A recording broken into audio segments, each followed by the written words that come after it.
I didn't need to be promised that we would win the championship, only that we had a competitive team.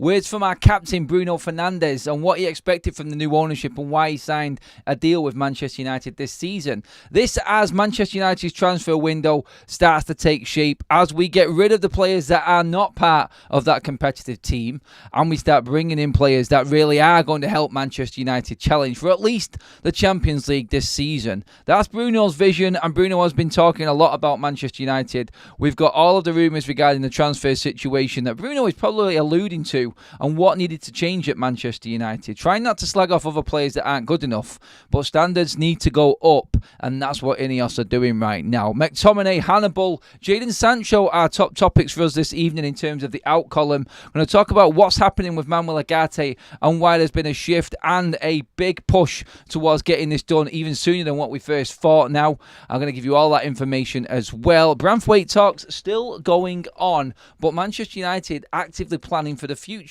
This is the difference, and if you ever needed proof about why this summer has been different to any others, it's because we're actually looking at deals that we're actually going to make next summer and not just this summer. And people haven't really cottoned on to that yet. It's all about the now, but this is a future plan and what's in place right now. This is Forever United TV. It is your evening update show. Everything going on with Manchester United, I've got you covered with your free content. Make sure you hit that subscribe button. If you want up-to-date news on all Manchester United subjects on and off the pitch, then I've got you covered. Make sure you hit the subscribe button and that bell notification to make sure you're notified of anything going on with Manchester United. And of course, please do give the video a like. Let's try and get 1,000 likes to finish the day off with a bang, everybody. Let's get into what's going down and why Manchester United are really pushing the out column right now. I did want to talk about Hannibal first of all on this one, because we didn't touch on it that much in the earlier shows today. The focus was on Palestre, along with obviously Eriksen as well, and a couple of other players about Manchester. But Hannibal has gone under the radar a little bit. How much this deal is going to be worth and what Manchester United can get for Hannibal. Burnley, after selling Zanderberg to Fulham, are now looking to replace it. Well, United know one thing, that's for certain. When it comes to negotiating with Burnley now and Hannibal, then it's quite clear where United go with this one, isn't it? It's like, well, I'm sure you just got, 25 million for Zanderberg, and you're looking for replacements right now. You've got your parachute payments in. Show us the money, Burnley. Let's see what you've got. There's no way that United should not be absolutely, well, I wouldn't say rinsing Burnley for Hannibal, but at least getting a substantial fee for the Tunisian forward. I think United are in a good position with this one right now. And Hannibal is open to the move. That's the real update with this one. He's like happy, he wants first team football with where he's at. I think with getting rid of Hannibal, it's just another headache and another player that we don't have to find loans for. All the other loans that are going on right now are for players in the youth academy, and United, like we said earlier on in the previous shows, are just acting in a way that you would expect a big football club to act. Looking after the younger players, sending them out to places on loan that really suited Manchester United's game as well as theirs, and what they've been learning in the academy, coming through with what Ten Hag's vision is, teaching the young academy players and the different levels, under 18s, under 21s, to play a similar way to what they're going to be playing in the first team. You know, like a proper football club, actually doing things that we should really be doing as Manchester United. And yeah, I'm actually all for it, but obviously proof is in the pudding, is in the eating, as they say, and that is when the first team walk out on the pitch and perform. And that's where Manchester United, and what Bruno Fernandes was saying, isn't quite right and hasn't been there. Talking about players and players that weren't good enough at United. I'm not saying that they didn't give their all, Bruno says, but clearly there are levels and there are standards, and Manchester United's recruitment over the years has been absolute shit. Hannibal came through the youth system, and again, I'm going to put him in the same bracket as the likes of Facundo Palestre, as the likes of these other players that are on the peripheral that are being sold, like the Fishes and the people of this world. Like, we're never going to know if they would have been able to make it at Manchester United, because we've got all of our blockers in the way, and they're the players that we're trying to get rid of right now, the likes of Mctominay. Not really wanting to slag him off that much, but right now he is in the way of other people coming through. He was an academy player himself, so he's sort of like an extreme version of this. But I'm talking about the Eriksens in the way, the Lindelofs in the way, Not discarding what they've done in their careers or where they are or anything like that, but they are in a way. It's clear. It's obvious. You got your Hannibal Mejbri, who is trying to get into the side, but has been blocked out by the Jadon Sanchos, the Marcus Rashfords, the Antonys. These types of players that have just clogged up Manchester United starting lineup and matchday squads for the last, 4 or 5 years now. It's just got worse and worse, and Manchester United desperately need to get these players out. Hannibal will definitely go. That deal is going to be secured. There's not much else to say on that. Fabrizio Romano covered that earlier on and said, look, Manchester United are happy to sell Hannibal. They don't want to loan him out again. That ship has sailed. He's happy to go and play at Burnley, and Burnley need replacements for obviously Sander Berge and trying to strengthen their squad. They're already smashing it in the Championship, so I think Hannibal's looking at that and going, there's a pretty good chance with the setup that Burnley have got and how much money they've got coming in, what they've got from Sander Berge from that deal, and the way that they've kick-started the season and smashing everyone in sight, that they're going to go straight back up again. So Scott Parker there at Burnley looking to bring in a bit more talent, a bit more experience in terms of playing at a higher level. Obviously, he's not had a lot of games, but his experience of playing around and training and systems like that. And if he wants to take Burnley back up again, he could be useful in the Premier League, Hannibal. So if I was Hannibal and you're looking at this situation, I think this is where it's at now. You are looking at this as a good move because you're waiting a year out and you're back in the Prem. So really, if he knuckles down this season at Burnley, solidifies his spot in the side, then he's going to be a permanent fixture when it comes to the Premier League again, and he's back where he was. He's always wanted to be playing in the Premier League, and this is his best opportunity. Drop down to come back, and that's where we're at with that, and that's why I feel Hannibal is more than happy to go and play for Scott Parker at Burnley in the Championship for a season. And I think it's right. I think it's right what Hannibal is doing. I think that is the right move for him. I think that's his level now, and then hone your skills in and get even better. And that's where we're at with it. But yeah, that was Hannibal. Wanted to cover that, but that's it pretty much with that one. Nothing else to report there. I think that will happen over the next few days. Jadon Sancho in crunch talks with Manchester United. We touched on this earlier on, but obviously with Chelsea lurking around, obviously getting deals done now and moving forward with things, possibly being a target. Juventus are still looking to sell players to bring Jadon Sancho in. Like everybody says, 10 days left of this transfer window, and anything can happen with Jadon Sancho. Anything is doable when it comes to Jadon Sancho. It's just up to him whether or not he wants to make this happen. He has got this. He's got this vision in his head that he just belongs in the first team no matter what he does. The difference straight away there is it's like what Garnacho did. Came on the pitch, made an impact, wasn't happy about being on the sub bench, wasn't happy about his performance in the game, and then goes and takes himself off to the Elite Sport Performance Centre and starts training even more. There are levels and there are levels, and Sancho sadly thinks he's already at a point where he belongs straight automatically in a side, and no, he doesn't.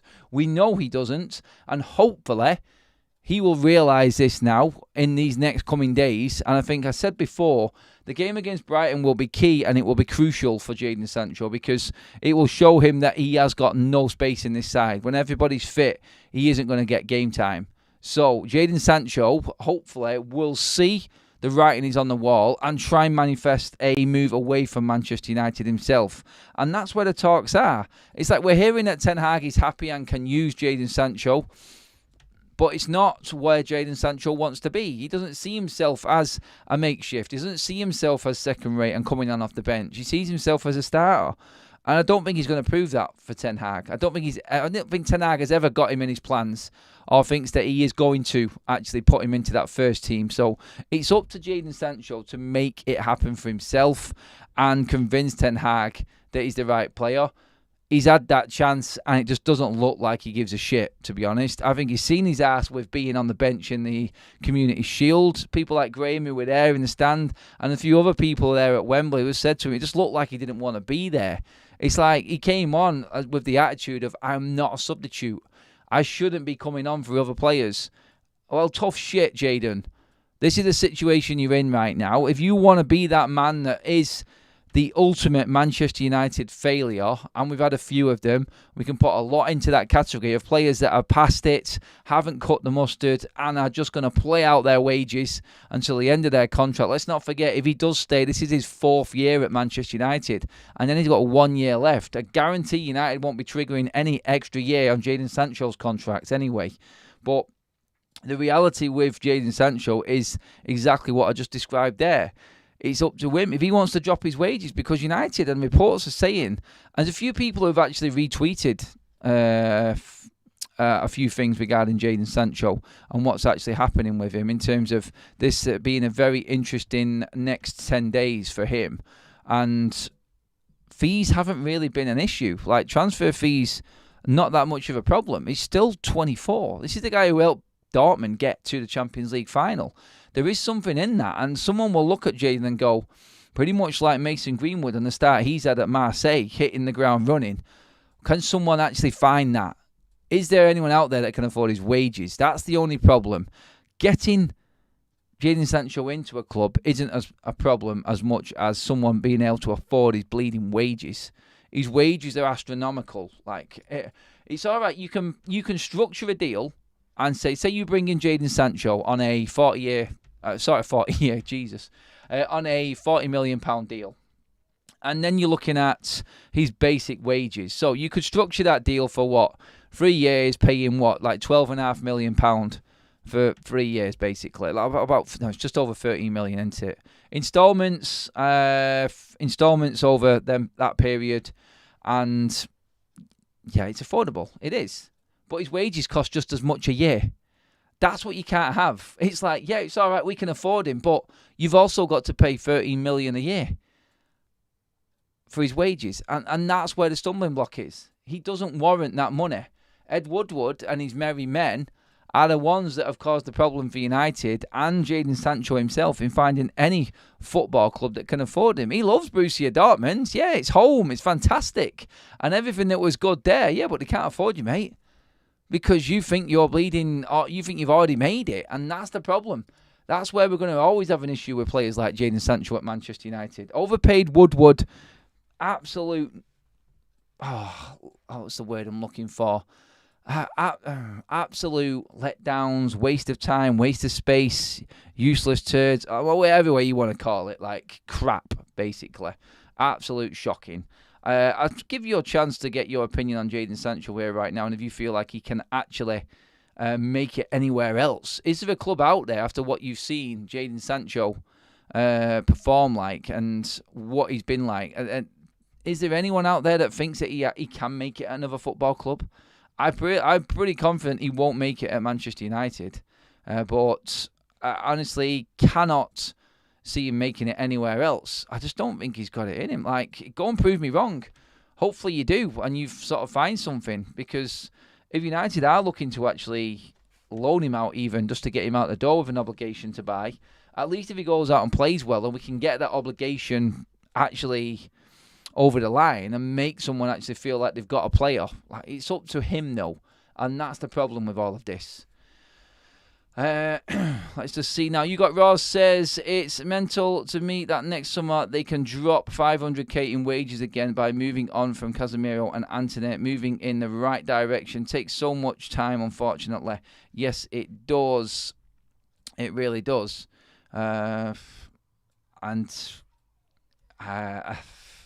Louise has backed you up with that comment there as well, mate. Saying it does take time. It's a patience game, isn't it? It really is. Director of Football says, if it wasn't for Ollie and the clueless duo, they wouldn't have spotted a player that's ego didn't match his ability. A player that's ego wants the team to revolve around him, yet can't play his role. Strong. Can't really disagree. Great term, Melissa. Was. Now, he is a fidget spinner. That's got to be Antony. That's got to be Antony. I could see in a few days Dortmund start knocking at United's door again for a loan like usual. I can't wait. If that happens and then they come knocking at the door and you've got Omar Barada and Dan Ashworth there just stood there flipping the bird, like, yeah, walk away. Don't even bother. Like, there's no point in you even asking. I can't wait for that. That's what I'm looking forward to. Like, see you later. See you later. Ivor Lee says, Adam, I might not be a member as I'm not in the position to, but I'm full of admiration for your channel. It's refreshing to have someone who speaks with a positive and direct dialogue. Ivor, thank you for that, mate. And if there is any gifted memberships tonight, I hope that YouTube pick you out, mate, for them. Really appreciate comments like that. So they go a long way, mate, in in just convincing me that making this channel was the right thing to do and bringing all you guys along with it. Christopher says, now, I've not even read Christopher's message yet. I've seen his name come up and he hasn't been the happiest over his transfer window. So let's see what Christopher's got. Why should Sancho walk away for 20 million for this season? Would you walk away for 20 million, Adam? I warned you, didn't I? I didn't even look at his message there, Christopher. But Christopher is that negative man this summer. I don't know what's happened to him, honestly. There's nothing convincing him at all. Would I walk away? Well, I would look at 24, Christopher, to answer that question and go, can I make more money in the next 10 years than I can in this next year? And yes, I can. And how do I do that? I do that by acting like a professional footballer and trying to find a place where I can play football. Maybe take a bit of a loss on 20 million and actually earn a little bit less than that. But maybe I should be looking to the future and earning maybe a whole lot more money because I'm playing decent football. Because I tell you what, if he clings on to 20 million now, like you're saying, Christopher, then obviously no one's going to want to go near him again. And he's not going to get that big-time football that he wants. Because big clubs won't go near players like Jadon Sancho. If he shows willing right now and he wants to move away and he makes it clear that he wants out of Manchester United to go and play football for football reasons and get into a first team because he feels like he's been hard done to by Ten Hag, let's just draw a line under it. I want to move on. Find me a club. I'll take this amount of money. Be a professional about it, then yeah, I would go down that road. And that's why I wouldn't stick around for 20 million. Short-term gain isn't going to get you the long-term success. Not in football. Derek William, McTom will surely leave United, either permanent or on loan to buy to Napoli. Let's get boxing straight talk. Berg going to Fulham, 25 million. Knew we wouldn't be singing that lad McTominay. It's obvious the better player. Obviously the better player. I knew signing that lad, sorry, not singing it. Jesus, sorry. The Muppet Show. Sancho is as good as Lingard, but on massive wages. He's not the player he thinks he is. He thinks he is to be some kind of big-time Charlie on money. Maybe if he changes his style and play the game, yeah, I may like him more, but he needs to wake up around and grow as a player, not front page story. Yes, indeed. Kaz has donated a membership, and that has gone to Wayne Shevlin. Welcome to the Members Club, Wayne. Thank you, Kaz. Kindly gifted. Mark with a super chat says, I'm interested to see Antony and Mejbri on the right. I think it's just a myth, mate, and I think it's just a load of bull made up by Sky, that, Mark. To be honest, I don't see it happening. Honestly, if you're dropping Ahmad or Garnacho or Zirkzee, who can play on that side as well, for Antony, I really don't care about it. I really don't care about Antony. I don't like it. If he comes in and takes his chance and gives Ten Hag a headache, I'm all for it. But he's had 2 years now, and the time that he's had and the chances that he's probably had in that first season and then the second season to do something, I've just not seen enough. And just because someone else is coming, that's making up the Luke Shaw and Marcus Rashford argument again, and then backing up Rashford because Luke Shaw's not been there, and that excuse coming back out of the woodwork. Honestly, you're a professional footballer. It doesn't matter who you play with. You've got to be able to adapt. Otherwise, you'll never make it at the top level. And you know that, Mark. Like, honestly, I don't care for how he plays with Mejbri. I don't think he should get the chance. If he does get the chance, then, yeah, let's see what you've got. But honestly, right now, if I'm looking between Antony's attitude and the skill and what he's shown me, and whether Ten Hag is going to give any player 3 games, which is what it's probably going to take to start building up any kind of rapport with anyone, then no, it's not happening. Honestly, cheers for the super chat, Mark. But that's just my point. I hate it when people bring up that. It's like, we're bringing him in because it's going to make him better. No, you're not. No, you're not. You're a professional footballer. You should be able to play with anyone in that team. It's like Cole and Sheringham didn't get on. They played in the same team and won the treble. Like, lots of players don't like each other. 2 of the greatest captains we had in Schmeichel and 2 of the greatest players, Schmeichel and Keane, hated each other's guts. Won the treble, won doubles, won everything.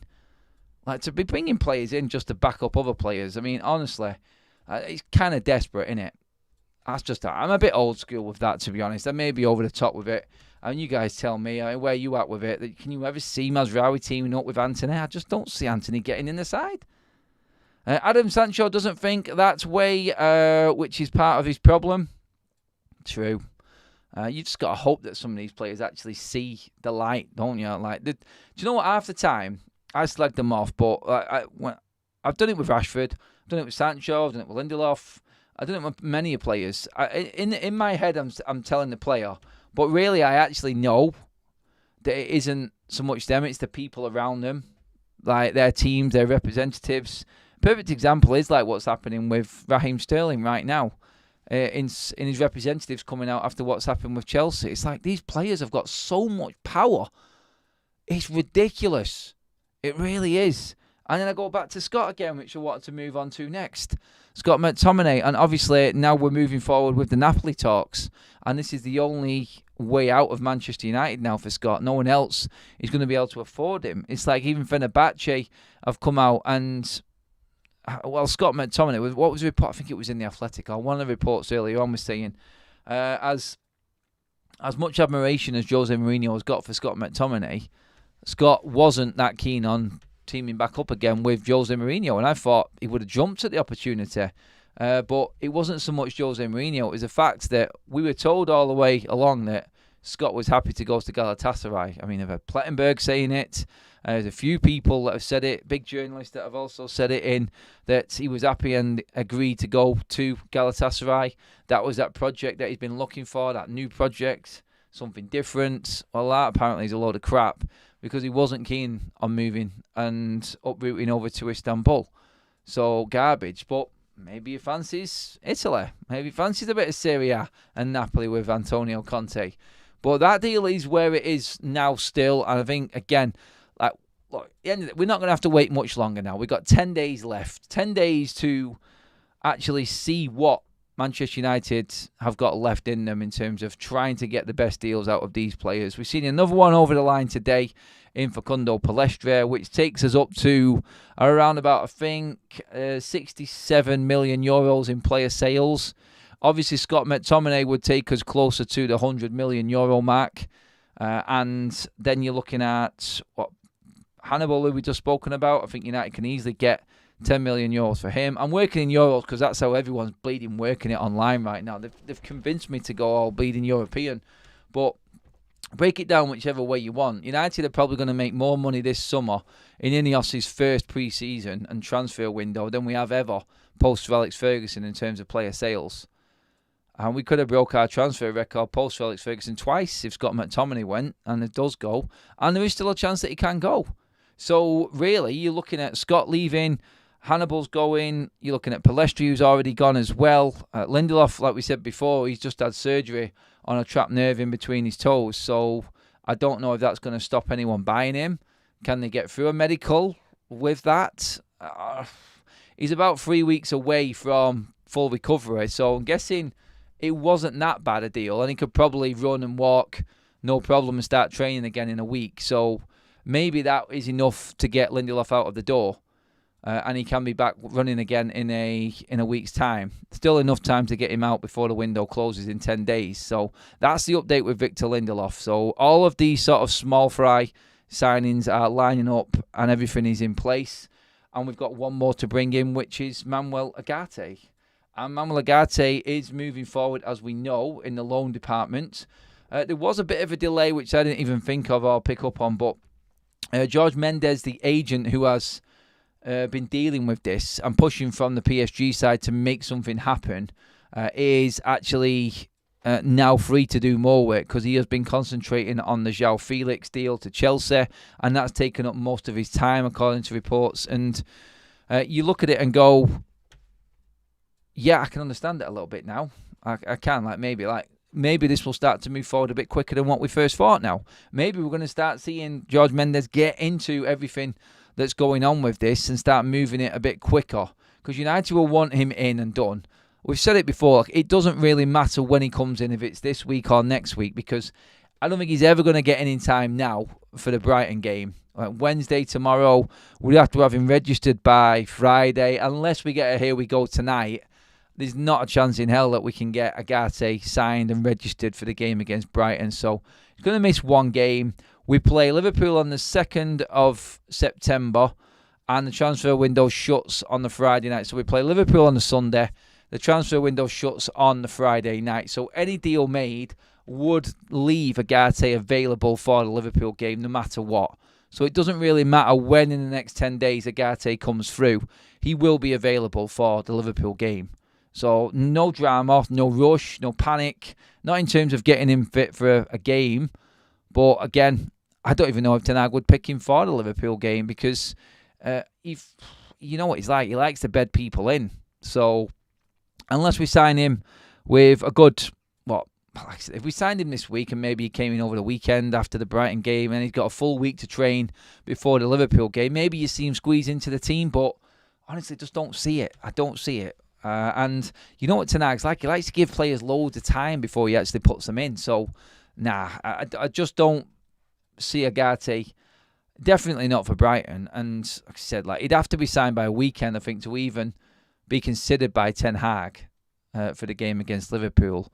So it's one of them again, right at the end of the transfer window, we go straight into the international break and then move forward from there. But, hey, I've said it before at the top of the show, United will get this deal done, but the bigger picture with United is we're looking ahead to the future as well. There is interest. You know what? There's something that I put together in terms of, you know what I'm like when I'm thinking about things and going deep onto certain situations with what's happening. Apparently on trial Harry Maguire, Marcus Rashford and Antony for next summer. Manchester United will sell Marcus Rashford if he doesn't perform again. A season like last and he's gone. There are reports that Barcelona will wait out for Marcus Rashford as well. That's circulating as well in some Barcelona talk and some Barcelona sites. And you could see that probably happening. United, I've probably said to Marcus Rashford, so I'm expecting big things from Marcus this season. I really am. If they kick up the arse of being dropped for so long by United, not making the England squad for the first time under Gareth Southgate. I can't say his name. Gareth Southgate. Jesus. Oh, God, that still sends shivers down my spine, that name. I can't even say it right.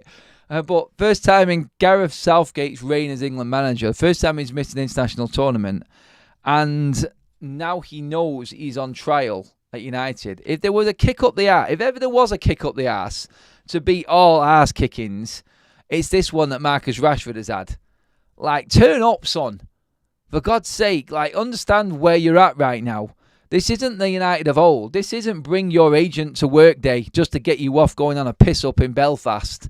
This is Ineos, and they're looking at the football side of things. If you don't turn up to training because you're bladdered, that's you out of the door. There's no messing around. United will sell Marcus Rashford next summer. We've seen what we're doing with Jadon Sancho right now, and Rashford has got a chance. Rashford's got a chance to redeem himself and come back this season. Honestly, if he doesn't pull up trees this season, I'll be absolutely shocked. I'll be amazed. I'll be like, how can you not give more? How can you not actually bust a gut and give everything? You so-called love for this football club. You've got a chance here. You've been let off the hook because of everything else that's going on in the window. Now go out this season and make something happen. And make something happen for yourself more than anyone. So, yeah, all eyes on Marcus Rashford in his performance. And if he starts dropping out the side, Ineos will pull the plug. Maguire, he's going to be a bit part player, but he will be gone next summer. You're looking at Antony. We've just spoken about him then in terms of working with Mazraoui from Mark's Super Chat. And again, it's another player that you just don't see fitting into Manchester United's side. I feel like we will get to his third year in and United will take some form of cut price deal for Antony next season. In fact, I feel that Antony will I think Antony will be better than what he was last season. I do. And I think Rashford will be better than he was last season. It's not hard because we were both shite. So, really, what I think Ineos are doing is they can only do so much in one summer. Maybe next summer, when everything has calmed down a little bit, hopefully they perform a little bit better, then they're probably worth something and they can probably move them on for a reasonable fee then. But honestly, the chips are down. Show us what you've got, really. Both Marcus Rashford and Antony. And there is a big chance that they might not even start games this season. If Ahmad carries on the way he's playing and he learns, you've got Xerxes who can work across the whole front line. Højlund's coming back to push Xerxes out with that number 9 role, and he has to fit in somewhere else. Garnacho doing extra training outside of Manchester United's training because he's not happy with his performance and wants to be even better. As I said at the top of the show, levels, mentality monsters. That's what Garnacho is. He came back early to the Community Shield because I think he was scared of losing his spot. He's come back and put everyone in the place for that goal he scored against City. He came back and made a massive impact, I think, in the game against Fulham. And he's only going to get better. I don't think Garnacho gets dropped from this point forward now. Unfortunately, I think Ahmad might be the one that loses out to Marcus Rashford because of Ten Hag's willingness to get Rashford playing good football again. I think it might be Ahmad that loses out this weekend in the starting position because I think he will play. I think he will play Rashford. I think he will go with Garnacho. Hopefully he goes with Xerxes, but I can see it being the double 9 again in Mount and Bruno, especially against Brighton. Players who can do a little bit more with the ball. I'm not saying Xerxes can't because he's shown some good qualities in holding the ball up and gave us something a bit different in the game against Fulham. So, yeah, I feel like it's going to be a bit of a change, but not much of a change for that Brighton game. But then players are all on. Like, you look at it right now. If Lindelof doesn't leave this summer, Evans, Lindelof will both be gone next summer. Maguire will be gone next summer. Manchester United will be looking at bringing in another centre-back, which brings in the Jarrod Branthwaite talk. Manchester United, if Jarrod Branthwaite hasn't gone anywhere else, will revisit, and there's a few reports saying this, will revisit Everton and come back with another bid for Jarrod Branthwaite in the next transfer window. That will happen, and it will, I don't know how much it will be. I mean, Branthwaite doesn't sign that new deal, and United have a bit more of a bargaining chip there with that one. Everton don't get their act together. They could be relegated. They can't spend any more money, and they look shit right now. I think they're in trouble with relegation this season, and there are rumours that Everton are tinkering with financial fair play again. There's only so many times you can get together in a dressing room and say, let's have it, lads. Quality will prevail in the end in the Premier League.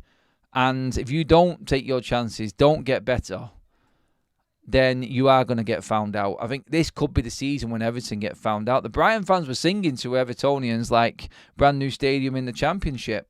Because this is the last year. Can you imagine going down at Goodison Park and being relegated in the last year of top flight football at Goodison Park? How ironic would that be? But that brings Jarrod Branthwaite right to the table. And United have probably looked at it and gone, they're struggling right now. And this is what I meant by forward thinking and actual structure planning ahead for future windows, not just what we're in right now. United could really look at it and go, like, they're not going to get any better. They were pushing for relegation last season. They've lost the best player in Onana in the middle. They haven't really replaced him that well, I don't think. They've brought players in, but nothing to write home about. When you're starting Ashley Young, no disrespect to him, fantastic career, in the opening game of the season, it's a little bit desperate. And United could be thinking, you know what, they could be going down. Let's just wait this out. Maguire, Evans, Lindelof, they're all going to definitely be gone next summer, and then we go in for Branthwaite. And then you're really talking change at Manchester United. So it's not just about this window, it's about the following window. And I think the forward thinking and the future planning for Manchester United is on a different level now. And that's the biggest positive we can take out of anything that's happening. I keep saying it every single video, and I don't care. I don't. If anyone picks me up on it, a few people have said it, but I just think it is now a real positive vibe around Manchester United. And I think that is what we need to be looking at as the biggest thing in all of this. I'm going to give you your chance now. Let's get your comments in, guys. Please do give the video a like, everyone. We've had over 1,100 in the room for a while now. We're only on 324 likes. Surely that should be closer to 500 with the amount of people we've got in. Come on, guys. Get liking the video. Make sure you have subscribed as well. Remember, it is free content, guys. And we do need to get you guys fully on board and get subscribed as well. Let's get into the comments section. Kerwin says, Lindelof and his wife are very comfortable kickback collecting their final largest paycheck her husband will ever receive unless he goes down the Saudi route. Go for a new challenge, Victor. That's all I'm saying. Jonathan says, Everton has a manager who knows how to stay in the Premier League on a budget. But with point deductions, Jonathan, there's only so much you can do, mate. And if they are tinkering on the edge, losing their best players, there's only so much that Dyche can do, isn't there? And I fancy them for being one of the favourites to go down. I look at other teams and I go, there are better teams than Everton. Are there worse teams than Everton? You could argue, yes, Leicester. They look pretty shit until Vardy turned up and spoiled the party again for Spurs. Ipswich, I think, will be... Ipswich, to me, look like the Company Burnley side of last season. And that being that they are strict in how they want to play. They're not going to change. They're not going to adapt. They're going to have to adapt. And accept that some games you can't be all like flashy, fast-flowing, cutting through the lines type of football. It doesn't work in the Prem. You need to be dogged and you need to dig in sometimes. So, yeah, I feel like they could be on the... I fancy... I'm trying to think who else I would go. I mean, who do you think's going down, guys? Who are your favourites to go down? I think Leicester are done. I don't think they've got enough. Just looking at it anyway. Like, they had a bit of a spark last night. But Everton, Leicester, I don't know. Ipswich, I just got a feeling like that whole McKenna vibe will carry them through and they'll escape. I mean, they give Liverpool a good first half. I think they probably, if it was United playing against Ipswich in that first game, I think we might have succumbed to that pressure. But you tell me, guys, who are your favourites to go down? Enzo, Caicedo, Alvarez could have been here for like 30 million or something. Yes, they could. But we cannot look in the past. Like Bruno says, the past is the past. It's set us to where we are now and we look forward. So what can we get out of what we've got? That's the question. I've just pinned up the chats in the live section, guys. We are doing a watch-along for the Brighton game this weekend. The watch-along platform and the link to it there, completely free, by the way. Just click on that link, use that referral code, Adam in all caps, and you are in. Come and join the watch-along this weekend. We're starting at 12 o'clock. So, yes, it is going to be early content throughout the day. Bit of a different day with it being an early kickoff next Saturday, guys. Daniel Hutchinson says, do you think we should bring in Amrabat? Can play left back. Do you agree? Nah. Let Amrabat go. I think that ship has sailed. And again, I said it earlier on, I think it looks a little bit desperate. Kieran says he fancies City to go down. I like that comment. I was hoping someone would bring that up. Happy belated birthday, Adam. Everton will go down, says Anthony ONG. Thank you, mate. Thanks for renewing that membership as well, buddy. Ugarte will have the same effect on us as Martinez has, says Boxing. Martinez and Manuel Ugarte in the same team definitely adds steel, doesn't it? Daryl's gone with Bournemouth, Palace and Forest, my bottom three. Palace definitely not. Too good. I think they have got qualities there, Palace. They were unlucky to lose to Brentford at weekend. I see Everton staying up, but I don't see United getting above 6. I can even see as 10th after Friday night game. Let's not judge it after 2 games. All we need is a draw, and this is the best start to a season that Ten Hag has ever had. After 2 games, anyway. Brighton 0, Man United 4, Xerxes and Garnacho on the score sheet, says Kieran. Full of confidence. City. I tell you what, like, really intrigued. Don't like the City situation is really intriguing right now. Like, if they do get done and go down, like, I know you whisper it, don't you? But you want to shout it out to the rooftops, but you say it quietly in case they get away with it. But can you imagine City actually being relegated because of the point deduction and actually being cheats? I would laugh my head off. I would. Because if there's one team that deserves it and the way that they are and the way that they act around all of this, then it is Man City. It is. Like, we all know it. But anyway, I'll let it play out and let's see what comes of it. I think they'll get done with something. I think they will. Like, even if it isn't relegation, I think there's serious sanctions coming, and I think it will be a big point deduction for City. And probably United's best ever chance.